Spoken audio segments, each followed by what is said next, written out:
Good evening, dear children. Today I brought chapter 2 of World Politics, Contemporary Centers of Power, part 1.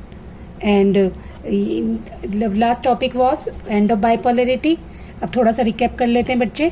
तो इसमें end of बाइपोलरिटी में हमने क्या क्या पढ़ा. यूएसएसआर का फॉर्मेशन पढ़ा, डिसइंटीग्रेशन भी पढ़ा, और हमने शॉक थेरेपी भी पढ़ा. फॉर्मेशन ऑफ CIS हमने common wealth institution of states भी पढ़ा, जो कि बाद में जब फ्री रिपब्लिक्स थे उनको रन करने के लिए एक ऑर्गेनाइजेशन थी.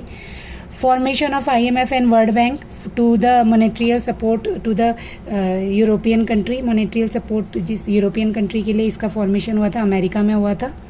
और इसका एक क्वेश्चन है कि इनका जो हेड ऑफिस है IMF और वर्ल्ड बैंक का कहाँ पर है. आप इसको कमेंट में आंसर देंगे. This led to unipolar world.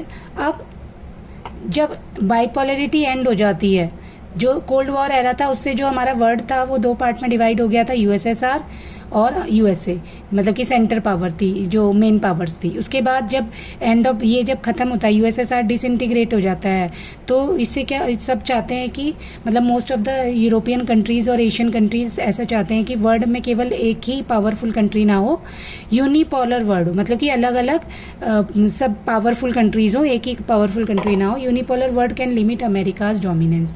अगर यूनिपोलर वर्ल्ड होगा तो अमेरिका का डोमिनेंस थोड़ा कम रहेगा. तो इसमें दो ऑर्गेनाइजेशन बनेगी, European union, association of south east Asian nation, इसके ऊपर भी एक चैप्टर है, थर्ड चैप्टर जो आएगा. फिर इसी का पार्ट है चाइना, मतलब चाइना को भी हम पढ़ेंगे. चाइना भी एक बहुत बड़ी पावर के रूप में उभरता है, अभी भी उभरा है, इमर्ज हुआ है. This association emerge as forces to reckon with. अब ये जो एसोसिएशन है, ये मतलब कि इनको बहुत पावरफुल माना गया है. The economic rise of China has made a dramatic impact on world politics. अब चाइना में जो इकोनॉमिक राइज हुआ है उससे पूरी वर्ल्ड पॉलिटिक्स को एक ड्रामेटिक इम्पैक्ट हुआ है. आप देख सकते हैं चाइना का प्रोडक्ट हर जगह यूज़ होता है. चाइना का जो फिनेंशियल ग्राफ है वो बहुत ऊंचा हो चुका है. चाइना की पॉपुलेशन ज़्यादा होने के बावजूद चाइना एक पुअर कंट्री में नहीं है. यहाँ पर जितने भी लोग हैं उनका बहुत अच्छे से यूज़ किया गया है, इकोनॉमी बहुत हाई गई है. और ये दूसरे देश में फॉरेन डायरेक्ट इन्वेस्टमेंट भी किया है इन्होंने. मुश्किल से ही कोई एक कंट्री होगी जहाँ पर चाइना के ट्रेड ना हो. तो आगे हम पढ़ेंगे end of second world war.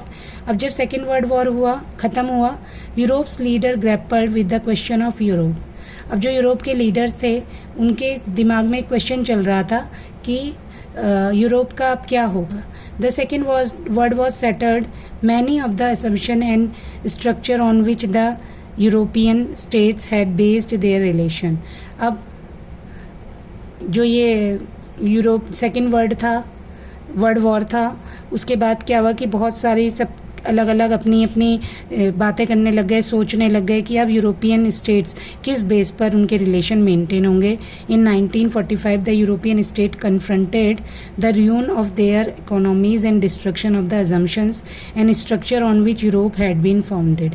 1945 में यूरोपियन स्टेट जो थे उन्होंने ये एक्सेप्ट करा कि अब उनकी इकोनॉमिक्स पूरी तरह से डिस्ट्रक्ट हो चुकी थी. क्योंकि देखिए जर्मनी था जो मेन बड़े बड़े स्टेट थे. जर्मनी बहुत डेवलप कंट्री था, जर्मनी था, फ्रांस था, इटली था. ये हमने पढ़ा है हिस्ट्री में भी, 11th हिस्ट्री में, कि ये बहुत डेवलप्ड कंट्री थे. लेकिन अब जब सेकेंड वर्ल्ड वॉर होता है तो इसमें ये सारे जो कंट्रीज़ हैं, मेन जो डेवलप्ड कंट्रीज़ हैं, ये ही ruin हो जाती हैं. तो इससे उनकी इकोनॉमी का पूरी तरह से डाउनफॉल हो जाता है और जितनी भी उनकी उम्मीदें थी वो सारी डिस्ट्रक्ट हो जाती हैं, टूट जाती हैं. Structure on which Europe has been founded, और वो पूरा स्ट्रक्चर जो उनका बेस था वो पूरी तरह से कोलैप्स हो जाता है. आई होप आपको रिकैप समझ आया होगा. एंड ऑफ बाइपोलरिटी है और सेकेंड वर्ल्ड वॉर के बाद यूरोप की जो कंडीशन थी वो हमने डिस्कस करी है. नेक्स्ट टॉपिक हम डिस्कस करते हैं. Will discuss about the European union. जो ये चैप्टर हम पढ़ रहे हैं सेकेंड आपका है कंटेम्प्रेरी सेंटर्स ऑफ पावर में, उसमें यूरोपियन यूनियन मेन ऑर्गेनाइजेशन होगी. European integrates USSR after European integration USSR after 1945 was aided by the cold war. अब जो ये USSR का डिसइंटीग्रेशन होता है और मतलब कि USSR बनती है, ठीक है, 1945 के बाद, तो ये एक तरह से कोल्ड वॉर का बाद का एक सॉल्यूशन होता है। America extend massive financial help for reviving European country.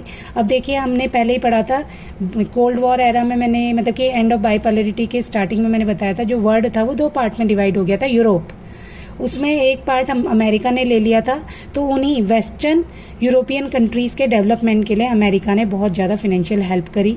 The US also created a new collective security structure under NATO, और एक सिक्योरिटी स्ट्रक्चर भी क्रिएट करा यूएस ने, अमेरिका ने।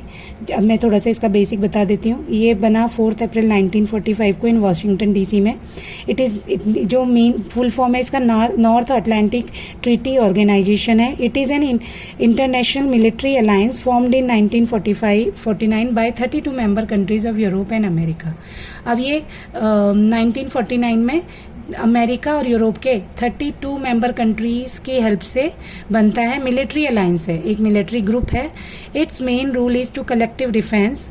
कलेक्टिव डिफेंस इसका मेन रूल है, means an attack as one member is treated as an attack on all. अगर एक कंट्री पे अटैक होगा तो वो पूरी जितनी भी कंट्रीज हैं, 32 मेंबर्स कंट्री है, उन सब पे अटैक माना जाएगा और सब मिलकर उसको रिस्पॉन्स करेंगे। तो ये इस वजह से भी जो वेस्टर्न यूरोप था, क्योंकि अमेरिका मतलब हेल्प कर रहा था इसको रिवाइव करने में, तो वेस्टर्न यूरोप बहुत अच्छे से डेवलप हो गया। मार्शल प्लान क्या था? अब एक मार्शल प्लान भी था, propose by US secretary of state George C Marshall. ये प्रपोज किया गया यूएस के सेक्रेटरी जो थे जॉर्ज सी मार्शल, जो कि एडवाइज़र होते हैं वहाँ उस समय जो उनके प्रेसिडेंट थे हेनरी एस ट्रूमैन के। अप्रैल 3, 1948 में इसमें साइन करते हैं Henry Truman. It was a US financial aid programme to rebuild western Europe. और ये जो मार्शल प्लान है ये किस चीज़ के लिए था? वेस्टर्न यूरोप को रीबिल्ड करने के लिए। To stop the spread of communism को स्प्रेड करने के लिए। To restart world after world war 2। अब वर्ल्ड वॉर 2 के बाद जो वर्ल्ड की कंडीशन हो गई थी उसे रीस्टार्ट करने के लिए, दोबारा से एग्जीक्यूट करने के लिए, सबको दोबारा से पहले जैसी कंडीशन में लाने के लिए formally name the European recovery programme. और मार्शल प्लान का फॉर्मल नेम क्या था? European recovery programme. तो हमने नाटो पढ़ा, नॉर्थ अटलांटिक ट्रीटी ऑर्गेनाइजेशन, ठीक है। ये था हमारा डिफेंसिव के लिए था, डिफेंस के लिए 32 मेंबर्स इसमें साइन करते हैं अमेरिका और यूरोप के। और मार्शल प्लान था जो कि यूएस सेक्रेटरी जनरल ने दिया था और साइन करा था हेनरी ट्रूमैन ने। टाइमलाइन में भी है, इंपॉर्टेंट चीज़ें हैं, आपको याद करनी है। और एक चीज़ याद करना है, मार्शल प्लान का जो फॉर्मल नेम क्या था? यूरोपियन रिकवरी प्रोग्राम, क्योंकि यूरोप की वेस्टर्न यूरोप की जो कंट्रीज थी उसको रिकवर करने के लिए बनाया गया था। I hope you have understand the topic. Thank you very much children.